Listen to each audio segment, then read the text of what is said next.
Let's just look very quickly at how people are deliberately kept uninformed or systematically misinformed and miseducated under this system. Let's take the crude propaganda organs of the ruling class posing as news media.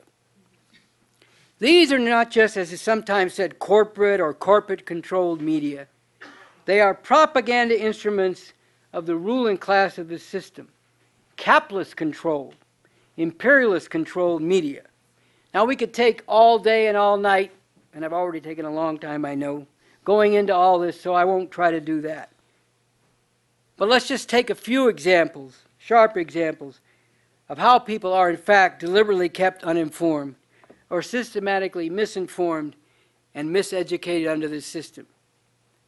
Let's talk about the New York Central jogger case back in the 1990s. Some of you may remember this, but very few people do, in fact. This was a case where a young woman was out jogging at night in Central Park in New York. She was viciously attacked, raped, beaten, and more or less left for dead. She did survive, and after a long period, difficult period of rehabilitation, she regained a good deal of her former self, although not quite all, it seems. But immediately, a group of youth, how many don't know what kind of youth I'm going to say?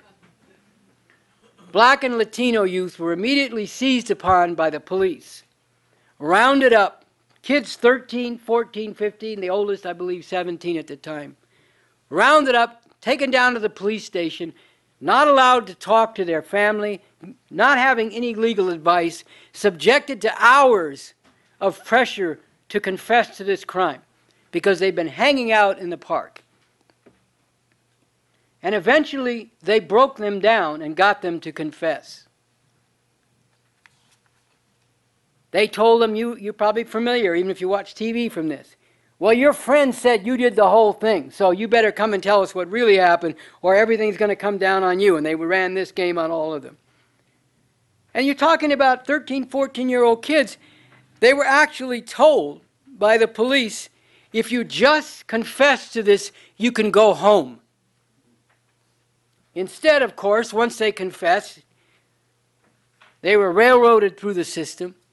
There was absolutely no physical evidence that corroborated their confession. In fact, the physical evidence, if anything, pointed another direction. It certainly didn't point to them. All there was these confessions that had been pressured out of them. Never mind, they went to court, the jury convicted them, they all spent long years in prison. And only many years later did it come out that all of them were innocent, that someone else entirely had committed the crime who finally confessed to it, and then the physical, including DNA evidence, backed up the confession. Now, how many people even know about this? I will say that Ken Burns is apparently making a movie about this along with his daughter, it seems. And it seems as if this is going to be a good movie, so that's a good thing. But this is more than 15 years later, I believe. How many people know about this? Well, one person that knew about it was Donald. His name is supposed to be Trump, but I call him Donald Chump, who took out ads in all the major newspapers, particularly in the New York area, denouncing these youth in hysterical terms, whipping up hatred against them, and demanding the return of the application of the death penalty. Think about this.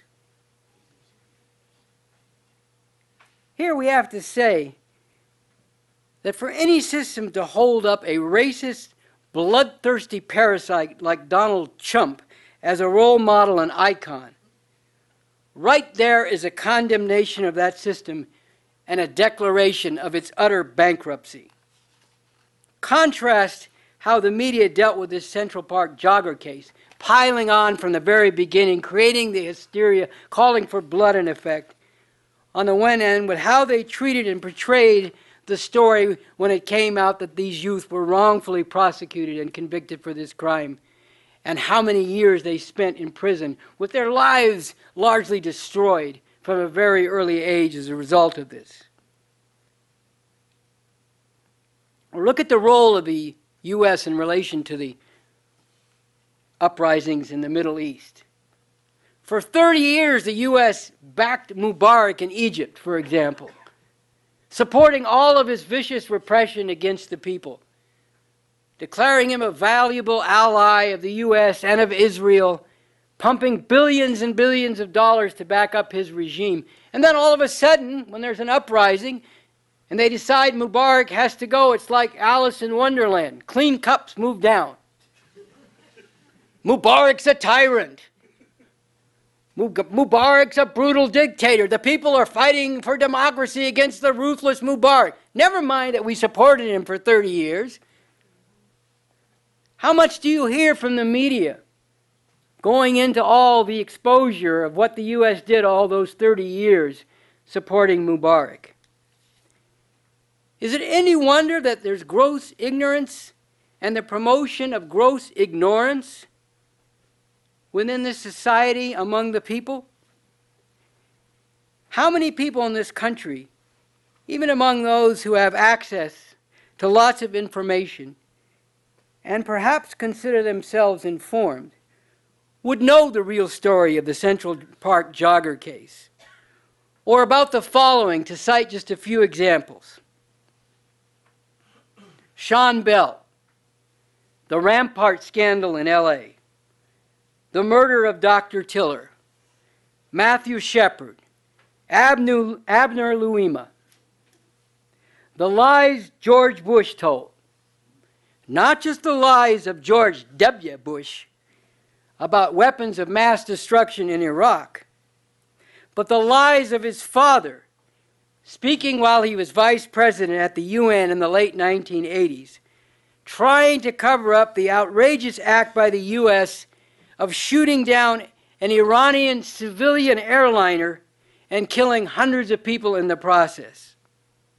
These are not minor or trivial things, but just some examples of people and events that concentrate so much about the whole nature of this system and the way it treats people here and throughout the world. And the question has to be asked, why would so few know about all this? The answer is that people's lives